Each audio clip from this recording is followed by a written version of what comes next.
अगर कोई कहे कि बिना खाए आप कितने दिन रह सकते हैं तो हम में से कुछ लोगों का उत्तर होगा 1 दिन, 2 दिन, 3 दिन या फिर कुछ लोग इससे भी ज़्यादा कह सकते हैं। लेकिन यही अगर कहा जाए कि बिना पानी के कितने दिन रह सकते हैं तो शायद ही कोई ठीक से 1 दिन भी कहे। इसी से पानी की अनिवार्यता समझी जा सकती है, जिसके बिना मानव जीवन की कल्पना करना भी असंभव है। इसी वर्ष मार्च महीने में हम सभी ने बेंगलुरु के वाटर क्राइसिस को देखा था, जो अब भारत की वित्तीय राजधानी कहे जाने वाले मुंबई में भी पहुंच गया है। दरअसल बीएमसी ने आदेश दिया है कि 30 मई से 5% वाटर सप्लाई कम किया जाएगा, क्योंकि जून में स्थिति और भी बदतर होने वाली है। इसीलिए यह जानना जरूरी है कि मुंबई में वास्तविक स्थिति क्या है और सरकार अभी भी इसको लेकर संवेदनशील क्यों नहीं है। आम जनमानस भी इस विपदा से अनभिज्ञ क्यों है।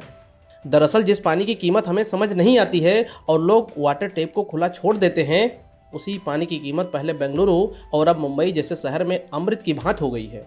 शहरीकरण के अंधी दौड़ ने तालाब, झील और नदी किसी को नहीं छोड़ा है जहां अतिक्रमण न किया हो। शहरों में बन रहे बिना मानकीकरण निर्माण गतिविधियों में पर्यावरण के साथ ही पानी के अतिदोहन ने स्थिति को नाजुक बना दिया है। शहरीकरण शहर के जल निकायों को खत्म कर रहा है, जो वर्षा जल एकत्र करके भूजल स्तर को फिर से भरते हैं। जो शहर वर्षा के समय बाढ़ के संकट में रहते हैं, वहीं शहर के अब हालात ऐसे बदले कि वह जल संकट झेल रहा है। भारत की वित्तीय राजधानी, फिल्म इंडस्ट्री का हब, बड़े बड़े बिजनेस टाइकून का निवास और गेटवे ऑफ इंडिया की ऐसी स्थिति होगी, शायद ही किसी ने सोचा होगा। मुंबई में बढ़ते जल संकट के बीच आम लोगों की परेशानी भी बढ़ने वाली है, क्योंकि बीएमसी ने शहर में 5% पानी की कटौती की घोषणा किया है। 30 मई से शहर में यह आदेश लागू होगा। इसकी वजह यह है कि मुंबई को पानी की आपूर्ति करने वाले जलाशयों में उपयोग करने योग्य पानी का सिर्फ 10% भंडारण बचा है। नगर निगम का कहना है कि शहर में पानी की कटौती 5 जून से 10% तक होगी, ताकि पानी का भंडारण लंबे समय तक के लिए बचा रहे। सिर्फ मुंबई ही नहीं, बल्कि ठाणे नगर निगम और भिवंडी निजामपुर नगर निगम में भी इसी तरह की कटौती जारी रहेगी। 25 मई को जारी की गई एक रिपोर्ट के अनुसार मुंबई को पानी की आपूर्ति करने वाले जलाशयों में 1,40,202 मिलियन लीटर ही जल शेष बचे हैं। यह शहर को प्रतिवर्ष आपूर्ति किए जाने वाले 14,47,364 मिलियन लीटर पानी का सिर्फ 9.69% है।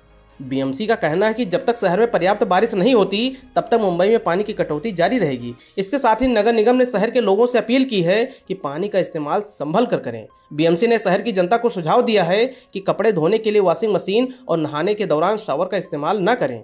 वहीं रेस्तरां मालिकों से कहा गया है कि लोगों को जरूरत पड़ने पर ही पानी दें। नगर निगम द्वारा एक और महत्वपूर्ण जानकारी दी गई है कि वर्ष 2021 और 22 के अक्टूबर महीने में पर्याप्त वर्षा के कारण पानी का प्रचुर भंडारण हुआ था, लेकिन 2023 में पर्याप्त वर्षा न होने के कारण पानी के भंडारण में लगभग 7% की कमी आ गई है। यहाँ एक बात समझने की यह है कि अनियंत्रित शहरीकरण एक राष्ट्रव्यापी मुद्दा बन गया है, जिस पर गंभीरता से कार्य करने की जरूरत है।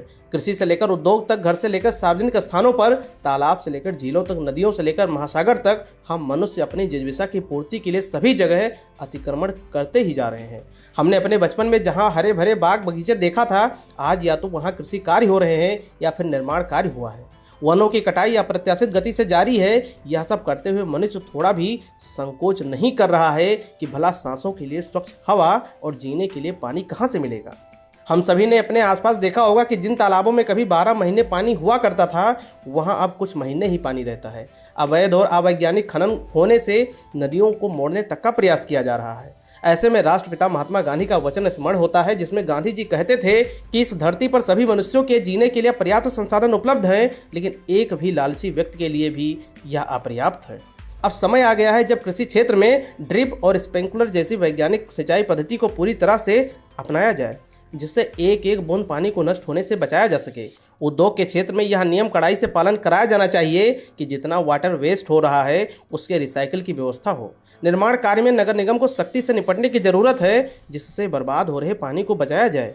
नगर निगम और सरकारों को कड़ाई से जुर्माने के साथ इन नियमों को लागू करना चाहिए, क्योंकि ऐसे किसी भी क्राइसिस में गरीब, मजदूर, पिछड़े और आदिवासी भाई बहनों को सबसे ज़्यादा तकलीफ होती है, जबकि ये लोग सच्चे प्रकृति प्रेमी होते हैं।